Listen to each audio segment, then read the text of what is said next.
Chapter 4. The Rabbit Sends in a Little Bill.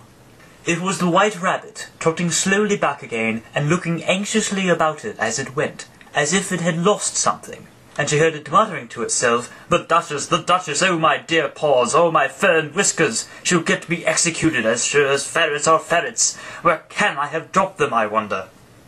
Alice guessed in a moment that it was looking for the fan and the pair of white kid gloves, and she very good-naturedly began hunting about for them, but they were nowhere to be seen. Everything seemed to have changed since her swim in the pool, and the great hall with the glass table and the little door had vanished completely.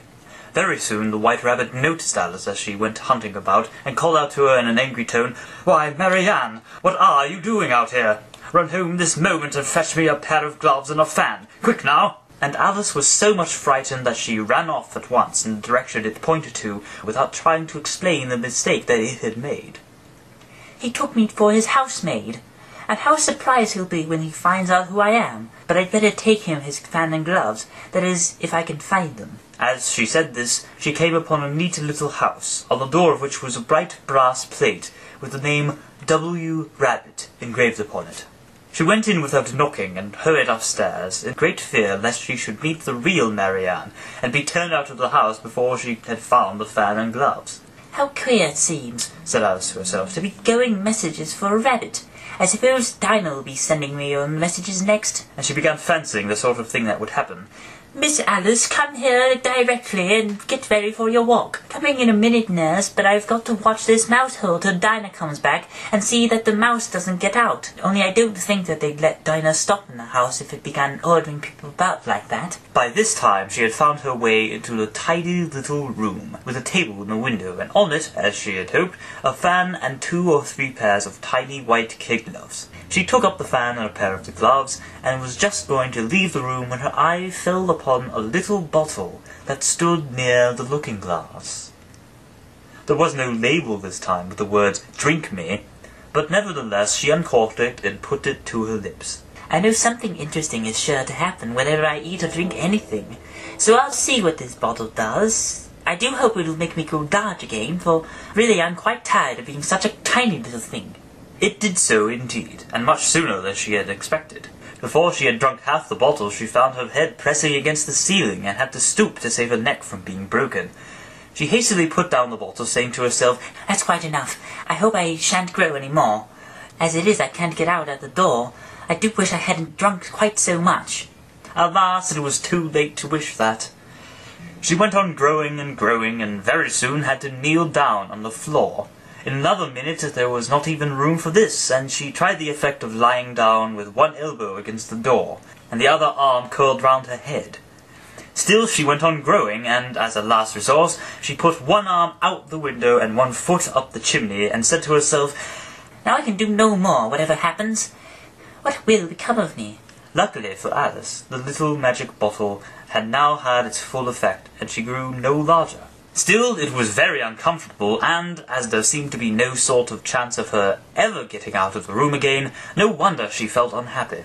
"It was much pleasanter at home," thought poor Alice, "when one wasn't always growing larger and smaller and being ordered round by mice and rabbits.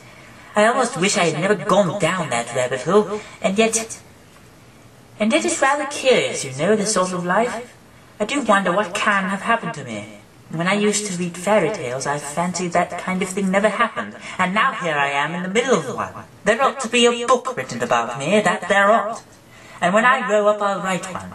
But I'm grown up now. At least there's no room for me to grow up any more here. But then, thought Alice, shall I never get any older than I am now? That'd be a comfort one way, never to be an old woman. But then, always to have lessons to learn. Oh, I shouldn't like that. Oh, you foolish Alice, she answered herself. How can you learn lessons in here? Why, there's hardly any room for you, and no room at all for any lesson books. And so she went on, taking first one side, then the other, and making quite a conversation of it altogether. But after a few minutes she heard a voice outside, and stopped to listen. "Marianne, Marianne, fetch me my gloves this moment." Then came a little pattering of feet on the stairs. Alice knew it was the rabbit coming to look for her, and she trembled till she shook the house, quite forgetting that she was now about 1,000 times as large as the rabbit, and had no reason to be afraid of it. Presently the rabbit came up to the door and tried to open it, but as the door opened inwards and Alice's elbow was pressed hard against it, that attempt proved a failure. Alice heard it say to itself, "Then I'll go round and get in at the window." "That you won't," thought Alice, and after waiting till she fancied that she heard the rabbit just under the window, she suddenly spread out her hand and made a snatch in the air.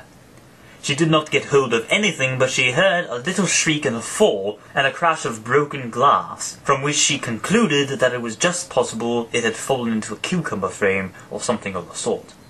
Next came an angry voice, the rabbit's. "Pat, Pat, where are you?" And then a voice she had never heard before. "Surely I'm here, digging for apples, your honour." "Digging for apples, indeed," said the rabbit angrily. "Here, come and help me out of this." Sounds of more broken glass. "Now tell me, Pat, what's that in the window?" "It's an arm, your honour." He pronounced it arm. "An arm, you goose! Whoever saw one that size? Why, it fills the whole window." "Sure it does, your honour, but it's an arm for all that." "Well, it's got no business there. At any rate, go and take it away." There was a long silence after this, and Alice could only hear whispers now and then, such as, "Sure, I don't like it, your honour, at all. Do as I tell you, you coward." And at last she spread out her hand again, and made another snatch in the air. This time there were 2 little shrieks, and more sounds of broken glass. "What a number of cucumber frames there must be," thought Alice. "I wonder what they'll do next.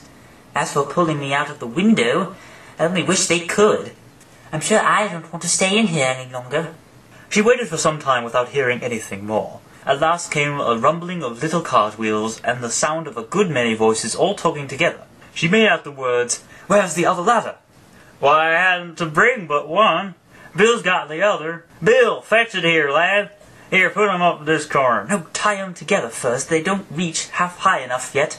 "Oh, they'll do well enough. Don't be particular. Here, Bill, catch hold of this rope." "Will the roof bear?" "Mind that loose slate. Oh, it's coming down. Heads below."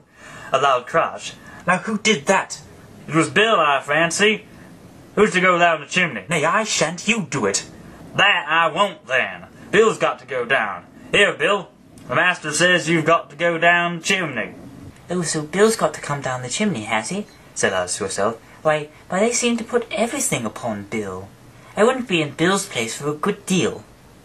This fireplace is narrow, to be sure, but I think I can kick a little." She drew her foot as far down the chimney as she could, and waited till she heard a little animal she couldn't guess of what sort it was, scratching and scrambling about in the chimney close above her. Then, saying to herself, "This is Bill," she gave one sharp kick and waited to see what would happen next. The first thing she heard was a general chorus, "There goes Bill!" Then the rabbit's voice alone, "Catch him, you, by the hedge!" Then silence, then another confusion of voices. "Hold up his head. Brandy now. Don't choke him." "How was it, old fellow? What happened to you? Tell us all about it." Last came a little feeble squeaking voice. "That's Bill," thought Alice. "Well, I hardly know. No more, thank you. I'm better now. But I'm a deal too flustered to tell you. All I know, something conies at me like a jack in the box, and up I goes like a skyrocket." "So you did, old fellow." "We must burn the house down," said the rabbit's voice. And Alice called out as loud as she could, "If you do, I'll set Dinah at you." There was a dead silence instantly, and Alice thought to herself, I wonder what they will do next. If they had any sense, they'd take the roof off. After a minute or two, they began moving about again, and Alice heard the rabbit say, "A barrowful will do to begin with." "A barrowful of what?" thought Alice. But she had not long to doubt, for the next moment a shower of little pebbles came rattling in at the window, and some of them hit her in the face. "I'll put a stop to this," she said to herself, and shouted out, "You'd better not do that again," which produced another dead silence. Alice noticed with some surprise that the pebbles were all turning into little cakes as they lay on the floor, and a bright idea came into her head. "If I eat one of these cakes," she thought, "it's sure to make some change in my size. And as it can't possibly make me larger, it must make me smaller, I suppose." So she swallowed one of the cakes, and was delighted to find that she began shrinking directly. As soon as she was small enough to get through the door, she ran out of the house and found quite a crowd of little animals and birds waiting outside.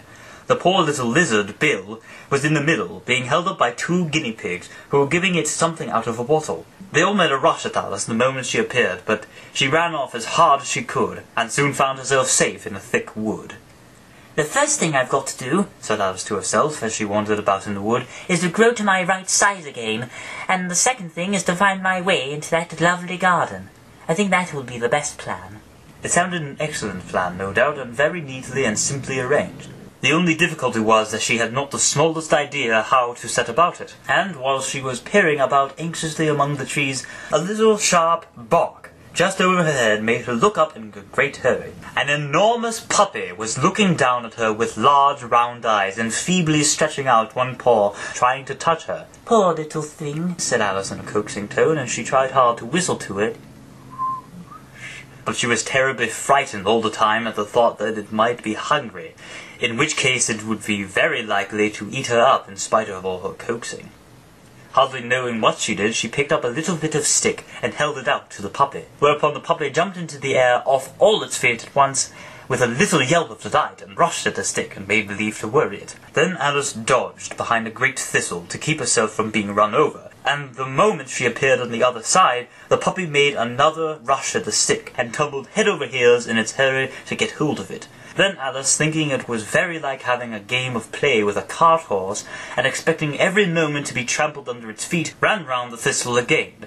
Then the puppy began a series of short charges at the stick, running a little ways forwards each time and a long way back, and barking hoarsely all the while, till at last it sat down a good way off, panting, with its tongue hanging out of its mouth and its great eyes half shut. This seemed to Alice a good opportunity for making her escape, so she set off at once and ran till she was quite tired and out of breath, and till the puppy's bark sounded quite faint in the distance. "And yet what a dear little puppy it was," said Alice as she leant against a buttercup to rest herself, and fanned herself with one of the leaves. "I should have liked teaching it tricks very much if I'd only been the right size to do it.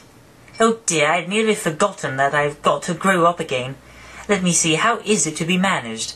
I suppose I ought to eat or drink something or other, but the great question is what?"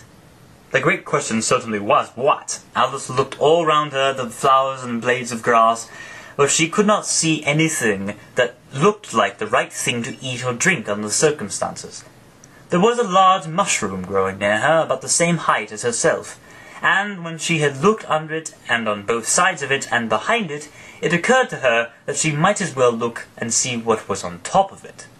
She stretched herself up on tiptoe and peeped over the edge of the mushroom, and her eyes immediately met those of a large blue caterpillar that was sitting on the top, with its arms folded, quietly smoking a long hookah, and taking not the smallest notice of her or of anything else.